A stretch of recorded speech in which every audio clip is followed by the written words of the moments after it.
بسم اللہ الرحمن الرحیم۔ السلام علیکم ورحمۃ اللہ وبرکاتہ۔ عزیز طلبہ، امید کرتا ہوں آپ سب خیر و عافیت سے ہوں گے۔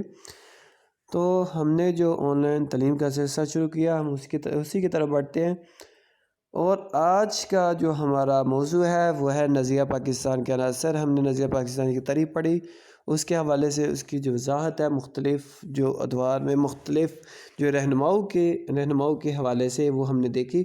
تو آج ہم نے دیکھا ہے کہ نظریہ پاکستان کے عناصر کیا ہے، نظریہ پاکستان کن چیزوں سے مل کر بنا ہے۔ کوئی بھی نظریہ اس کی بنیاد کیا ہوتی ہے یہ ہم دیکھ چکے ہیں۔ اب نظریہ پاکستان کی بنیاد کیا ہے، اب یہ ہم نے دیکھنا ہے کہ نظریہ پاکستان کن چیزوں سے، کن ایلیمنٹس سے مل کر بنا ہے۔ صفحہ نمبر 7 پہ آپ کا یہ موضوع موجود ہے، اور اس کے جو اہم نکات ہیں ان میں سب سے پہلے عناصر کی ترتیب جو فہرست ہے وہ ہے عقائد، عبادات، قانون کی حکمرانی، اخوت و مساوات اور عدل و انصاف۔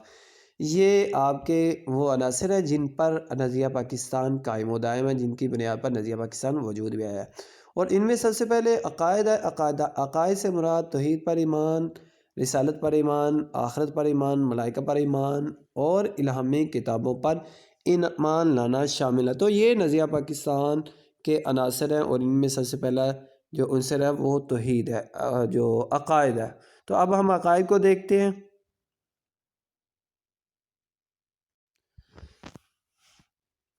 نظریہ پاکستان کی بنیاد اسلامی نظریہ حیات پر رکھی گئی ہے۔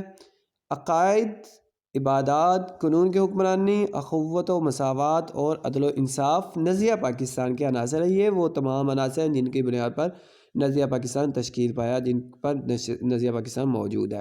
ان عناصر کی تفصیل ذیل میں پیش ہے۔ اب ان عناصر کی جو ایلیمنٹس ہیں ان کی تفصیل جو ہے وہ نیچے بیان کی جا رہی ہے۔ سب سے پہلے عقائد، بلیفس۔ عقائد میں توحید و رسالت، آخرت، ملائکہ اور الہامی کتابوں پر ایمان لانا شامل ہے۔ عقائد کے مجموعے کو ایمان کہتے ہیں۔ عقائد میں جو چیزیں ہیں بنیادی طور پر وہ 5 ہیں۔ سب سے پہلے اللہ تعالیٰ پر ایمان لانا، یعنی کہ توحید کہتے ہیں اللہ تعالیٰ کو ایک ماننا، اللہ تعالیٰ کو وحدہ لا شریک ماننا۔ اس کے بعد رسالت، تمام انبیاء کی رسالت کا کو ماننا، اور نبی کریم صلی اللہ علیہ وسلم کو اللہ کا آخری رسول ماننا۔ اس کے بعد آخرت، یہ اس بات پر بھی یقین رکھنا کہ آخرت جو ایک نہ ایک دن قائم ہوگی، اللہ تعالیٰ جو اس دن جو حساب تمام انسانوں سے لیں گے۔ ملائکہ، اور جو چوتھی چیز ہے وہ ہے ملائکہ پر ایمان، یعنی کہ اس بات پر ایمان رکھنا کہ اللہ تعالیٰ کی نورانی مخلوق جو ملائکہ موجود ہیں، جو اللہ تعالیٰ کے حکم سے جو کام سر انجام دیتے ہیں۔ اور آخری چیز جو ہے وہ ہے الہامی کتاب، الہامی کتابوں پر ایمان، کہ الہامی کتابوں پر ایمان لانے سے مراد یہ ہے کہ اللہ تعالیٰ نے قرآن مجید سے پہلے بھی جو کئی کتابیں اور صحائف بھیجے ہیں، نازل کیے ہیں، اور وہ اللہ تعالیٰ کی طرف سے برحق تھے، لیکن ان میں جو اب وہ اپنی اصلی حالت میں موجود نہیں ہیں، ان میں تبدیلی کی جا چکی ہے۔ اب اس کی ہم ان 4-5 چیزوں کی وضاحت کو دیکھتے ہیں، اور اس کو یہ جو عقائد کے مجموعے کو، جو عقائد میں 5 چیزیں شامل ہیں، اس کو ایمان کہتے ہیں، ایمان کہتے ہیں۔ تو کسی بھی مسلمان کے لیے لازم ہے کہ وہ ان 5 چیزوں پر دل و جان سے ان 5 چیزوں کو تسلیم کرے، تب ہی اس کا ایمان مکمل ہے۔ اگر وہ ان میں سے کسی ایک چیز پر بھی ایمان نہیں لاتا، کسی ایک چیز کو بھی جھٹلاتا ہے، تو گویا کہ اس کا ایمان جو ہے وہ مکمل نہیں ہے۔ ایمان کی تکمیل کے لیے لازمی اور ضروری ہے کہ وہ ان 5 چیزوں کو جو مد نظر رکھے۔ اب ہم سب سے پہلے عقیدہ توحید دیکھتے ہیں۔ عقیدہ توحید سے مراد یہ ہے کہ اللہ تعالیٰ ساری کائنات کا خالق اور مالک ہے، وہ واحد اور یکتا ہے، اس کا کوئی شریک نہیں، اور نہ کوئی چیز اس کے علم سے باہر ہے۔ ان اللہ علی کل شیء قدیر، بے شک اللہ ہر چیز پر قادر ہے۔ سورۃ البقرہ آیت 20 میں اللہ تعالیٰ نے فرمایا کہ کوئی چیز ایسی نہیں ہے جو اللہ تعالیٰ کی قدرت سے باہر ہو، یعنی کہ کوئی شے اس کی قدرت سے باہر نہیں ہے۔ وہ تمام چیزیں اس کے احاطہ قدرت میں، تمام چیزوں کا علم اس کے پاس ہے۔ اس کے بعد اللہ تعالیٰ قرآن مجید میں یہ انسان کے بارے میں فرماتے ہیں کہ جب اللہ تعالیٰ انسان کو پیدا کرنے لگے تو فرشتوں سے خطاب اللہ تعالیٰ نے فرمایا، اور فرشتوں سے کہنے لگے انی جاعل فی الارض خلیفہ، کہ میں زمین میں اپنا نائب بنانے والا ہوں، اپنا خلیفہ بنانے والا ہوں۔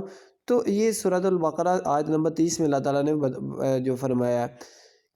تو اس آیت کے مطابق انسان کی حیثیت اللہ تعالیٰ کے نائب کی ہے، لہٰذا مسلمانوں پر اللہ تعالیٰ کے احکام پر چلنا ضروری ہے کہ انسان اللہ تعالیٰ کا نائب ہے، اور نائب کے لیے لازمی اور ضروری ہوتا ہے کہ جو اس کو حکم دیا گیا ہے اس پر عمل کرے، اس کو بروئے کار لائے۔ تو اللہ تعالیٰ نے جو احکامات نازل کیے ہیں تو انسان کے نائب ہونے کی حیثیت سے ان احکامات پر عمل کرنا، ان کو ماننا لازمی اور ضروری ہے۔ اللہ کی قادر مطلق ہونے اور انسان کے نائب ہونے کے عقیدے سے خود بخود یہ بات واضح ہو جاتی ہے کہ انسان اپنی طاقت کی حد تک عمل پر قادر ہے، لیکن اصل طاقت اللہ کے ہاتھ میں، کہ یہ جو بات انسان کے نائب ہونے، اس سے یہ بات واضح ہو جاتی ہے کہ انسان کے پاس جتنی طاقت اللہ تعالیٰ نے انسان کو جتنی طاقت دی ہے اس کے مطابق وہ عمل کرنے پر قادر ہے۔